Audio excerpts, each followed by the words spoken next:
کچھ بات ہے کہ ہستی مٹتی نہیں ہماری، صدیوں رہا ہے دشمن دورے زماں ہمارا۔ ارطغرل غازی مزے کی کوئی داستان یا کوئی قصہ نہیں، بلکہ مسلمانوں کے اتہاس کا ایک بہترین نمونہ ہے۔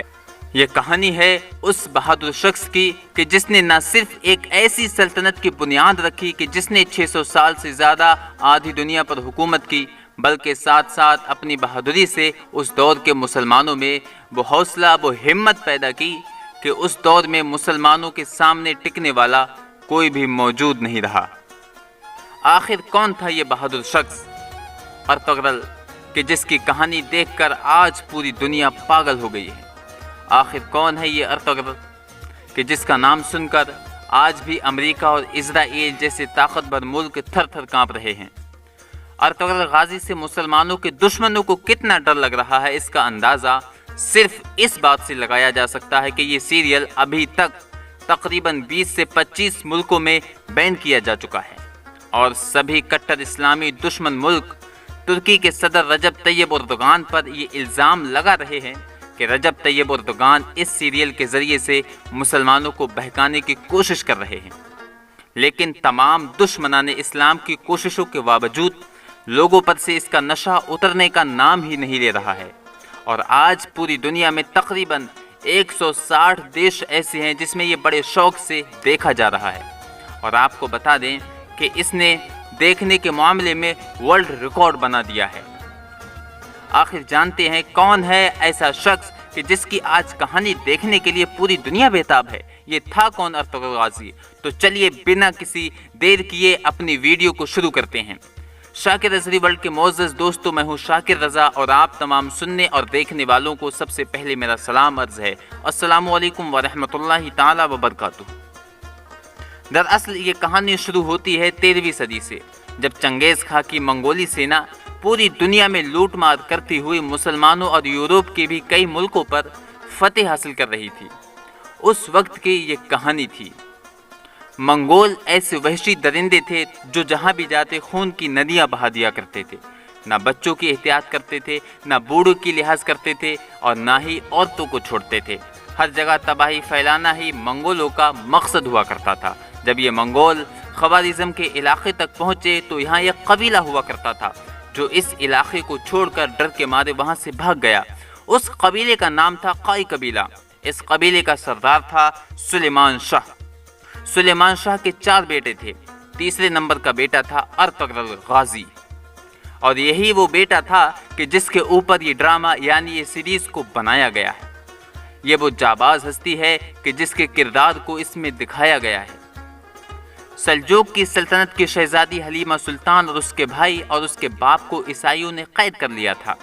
جنگل کے راستے سے جب عیسائی اس کو محل لے جا رہے تھے تب یہ لوگ ارطغرل غازی کے ہتھے آ گئے۔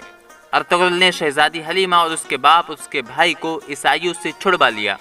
بس یہیں سے شروعات ہوتی ہے اس جانباز دلیر ارطغرل غازی کی۔ اس گھٹنا کے بعد کئی بار اس قبیلے پر عیسائیوں کی طرف سے طرح طرح کی پریشانیاں آنے لگیں، مگر ارطغرل نے بڑی ہی دلیری کے ساتھ ان تمام پریشانیوں کا ڈٹ کر مقابلہ کیا۔ ارطغرل غازی کا جو سب سے بڑا دلیری اور ہوشیاری کا کام تھا وہ یہ تھا کہ اس نے عیسائیوں کے اس قلعے کو ہی فتح کر لیا تھا جہاں سے مسلمانوں کے خلاف سازشیں تیار ہوا کرتی تھیں۔ اس قلعے میں بڑے بڑے عیسائی پادری مل کر مسلمانوں کے خلاف ایک عالمی جنگ کی سازشیں رچ رہے تھے، مگر ارطغرل غازی اپنی بہادری کے ساتھ ان تمام کے ارادوں پر پانی پھیرتا چلا گیا۔ جب ارطغرل نے اس قلعے کو فتح کیا تو پوری مسلم اور غیر مسلم سلطنتوں میں ارطغرل کی دلیری اور بہادری کا ڈنکا زور و شور سے بجنا شروع ہو گیا، اور یہیں سے ارطغرل نام کا ایک ایسا طوفان اٹھا کہ پوری دنیا میں دشمنان اسلام اس طوفان میں اڑتے چلے گئے۔ ایک بار کی بات ہے کہ دریائے فرات کو پار کرتے ہوئے قائی قبیلے کے سردار اور ارطغرل کے باپ یعنی سلیمان شاہ دریا میں ڈوب کر انتقال کر گئے۔ اس کے بعد قبیلے والوں نے ارطغرل غازی کو اپنا سردار چن لیا، کیونکہ ظاہر ہے ارطغرل جیسا بہادر اور ذہین شخص اس قبیلے میں اس کے باپ کے بعد کوئی بھی موجود نہیں بچا تھا۔ ارطغرل کی سرداری میں اس قبیلے نے خوب ترقی کی اور اس ترکی قبیلے نے اناطولیہ کی طرف رخ کر لیا۔ ارطغرل کے 2 بھائی ان سے الگ ہو گئے، جبکہ ارطغرل اپنے چھوٹے بھائی کے ساتھ سفر پر نکل پڑا۔ بیچ سفر میں ارطغرل نے دیکھا کہ دو سینائیں جنگ لڑ رہی ہیں، ایک سینا بڑی کمزور ہے اور ایک سینا بڑی مضبوط ہے۔ کمزور والی سینا ہارنے کے کگار پر آ پہنچی تھی، تو ارطغرل نے ہارتی ہوئی سینا کا ساتھ دے دیا۔ یہ جنگ تھی سلجوق اور منگولوں کے بیچ، مگر یہ بات ارطغرل کے علم میں نہیں تھی۔ منگولوں کی فوج علاؤالدین کی سلجوق والی فوج کو شکست دینے والی ہی تھی کہ اچانک ارطغرل اپنے 404 بہادر فوجیوں کے ساتھ سلجوق کی فوج میں مل گئے اور منگولوں کو اس قدر مارا کہ منگول اپنی ہی لوگوں کی لاش میدان میں چھوڑ کر بھاگ گئے۔ علاؤالدین کچھ دیر پہلے منگولوں کے ہاتھوں اپنی شکست یقینی سمجھ رہا تھا، مگر ارطغرل کی مدد سے اتنا خوش ہوا کہ ارطغرل کو شہر امورا یا انکارا کے قریب جاگیر عطا کر دی۔ ارطغرل ایک بے مثال اور سمجھدار سردار تھا، جس کی سمجھداری دنیا کے کونے کونے میں پھیل گئی تھی۔ دشمنان اسلام اس کی ذہانت اور اس کی بہادری کو دیکھ کر ہر وقت پریشان رہا کرتے تھے۔ مسلمانوں کی سلجوق کی سلطنت اس وقت بہت کمزور ہو چکی تھی، ایک طرف رومی فوج اور دوسری طرف خونخوار منگول، ان دونوں کے بیچ سلجوق کی سلطنت کھچی چلی جا رہی تھی۔ عنقریب تھا یہ سلطنت ختم ہی ہو جاتی، مگر جس دن سے ارطغرل غازی اس سلطنت میں آئے اسی دن سے یہ سلطنت خوب پروان چڑھنے لگی، ترقی پانے لگی۔ ارطغرل غازی اپنے نڈر سپہ سالاری سے رومیوں اور منگولوں کو لگاتار شکست دیتا چلا گیا اور اپنی سلطنت کو بڑھاتا چلا گیا۔ اس وقت کوئی ایسا بادشاہ نہیں تھا جو ارطغرل غازی کی ٹکر لے سکے، اور ایک وقت ایسا بھی آیا کہ جب ارطغرل غازی اپنی وفات سے پہلے بہت طاقتور ہو چکا تھا۔ سن 1258 عیسوی میں ارطغرل کے ہاں ایک لڑکا پیدا ہوا جس کا نام رکھا گیا عثمان۔ یہ وہی عثمان تھا جس کے نام پر ترکی کی سلطنت عثمانیہ کہا گیا۔ عثمان بھی اپنے باپ کی طرح ذہین، بہادر اور نڈر تھا۔ 1288 میں ارطغرل نے وفات پائی۔ اس کے بعد سن 1299 میں ارطغرل کا بیٹا عثمان اپنے باپ کی گدی پر بیٹھا۔ عثمان نے ایک طرف ایمانداری اور دوسری طرف بہادری بہت زیادہ ہوا کرتی تھی۔ عثمان اس قدر اپنی طاقت کو بڑھاتا چلا گیا کہ کچھ ہی سالوں میں 3 بر اعظموں پر یہ سلطنت پھیل گئی اور اس سلطنت کا نام پڑا سلطنت عثمانیہ۔ اور آپ کو جان کر حیرانی ہوگی کہ اس وقت سلطنت عثمانیہ نے تقریباً آج کے 40 دیش موجود تھے، یعنی 40 دیشوں پر اکیلے حکومت تھی، اور یہ سلطنت 1923 تک لگاتار بنی رہی۔ کئی سلطان آئے جنہوں نے اس سلطنت کو قائم رکھا، مگر افسوس 600 سال بعد پھر یہ سلطنت عثمانیہ برائیوں اور کمزوریوں کا شکار ہونے لگی۔ 1923 میں اس سلطنت کو ایک دم سے ختم کر دیا گیا۔ جب پہلا ورلڈ وار ہوا، یعنی پہلا وشو یدھ ہوا، تو دنیا 2 حصوں میں تقسیم ہو گئی۔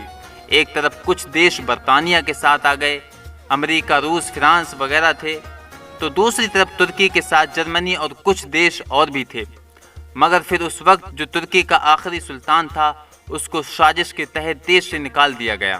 امریکہ، روس، برطانیہ نے زبردستی اس کے سلطان کو پھنسا کر اور اس کو مجبور کیا کہ تم کسی طرح سے بھی اپنی سلطنت کو بچانے کے لیے ہم سے معاہدہ کرو، یعنی ایک سمجھوتا کرو، ورنہ تمہاری سلطنت کو ختم کر دیا جائے گا۔ لہٰذا ان تمام سازشوں کے تحت ایک سمجھوتا کیا گیا، ایک معاہدہ کیا گیا، جس سمجھوتے کو لوجان سمجھوتے کے نام سے بھی جانا جاتا ہے۔ اس سمجھوتے کی شرط یہ تھی کہ ترکی کا سلطان استعفیٰ دے گا، اس کی ساری پراپرٹی ضبط کر لی جائے گی، خلافت واپس قائم کرنے کی اجازت نہیں ہوگی، بلکہ خلافت عثمانیہ پر ہمیشہ سے پابندی لگا دی جائے گی، اور سب سے بڑی اور گھاتک جو شرط تھی وہ یہ تھی کہ اب 100 سال تک ترکی اپنی ہی زمین سے خود سے تیل یا پٹرول جیسی کوئی بھی چیز نہیں نکال سکے گا۔ ترکی کو تیل یا پٹرول دوسرے دیشوں سے ہی خریدنا ہوگا، اور ساتھ ہی ساتھ ترکی کی بندرگاہ پر پابندی لگا دی گئی جو کہ ایشیا اور یورپ کو بھی آپس میں ملاتی ہے۔ اسے عالمی ملکیت قرار دے دیا گیا، یعنی اب کوئی بھی دیش کا جہاز اس بندرگاہ سے گزر سکتا ہے اور ترکی کسی سے بھی کسی طرح کا کوئی ٹیکس وصول نہیں کر سکتا۔ یعنی ہم دوسرے لفظوں میں کہیں تو یہ کہہ سکتے ہیں کہ ترکی کو اس سمجھوتے کے ذریعے ترکی کو ایک کونے میں باندھ کر پھینک دیا گیا، یعنی اب ترکی کچھ بھی نہیں کر سکتا تھا۔ امریکہ نے اپنے ایک غلام مصطفیٰ کمال ادا ترک جو کہ مسلم غدار شخص تھا اس کو ترکی کا بادشاہ بنا دیا، جس نے ترکی کو ایک سیکولر دیش گھوشت کیا، جس کی وجہ سے ہر طرف بے حیائی، شراب نوشی اور مغربی کلچر عام ہونے لگا۔ مگر اب